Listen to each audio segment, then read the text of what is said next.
Ингушетия отправила новое оборудование и продукты питания для экипажа одноименного малого ракетного корабля. Делегация от региона во главе с руководителем администрации главы правительства республики Джамбулатом Аздоевым повезла технику, электроинструменты и экологически чистую продукцию от местных производителей.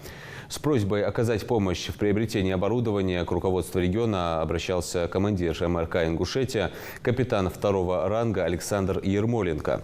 Власти республики отреагировали на обращение в кратчайшие сроки. Все необходимое для поддержания корабля в надлежащем виде было закуплено по поручению Махмуда Али Калиматова. Делегация встретилась с экипажем, средним и высшим командным составом МРК. Начальник Новороссийской военно-морской базы выразил признательность главе республики.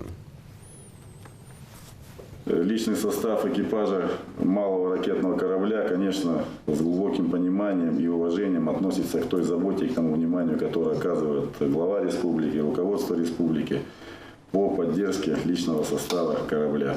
Здесь проходит службу подшефный корабль «Ингушетия», небольшие подарки, шефская помощь и, самое главное, поздравительный адрес на командира корабля с пожеланиями всего наилучшего, здоровья, боевого духа, веры в победу.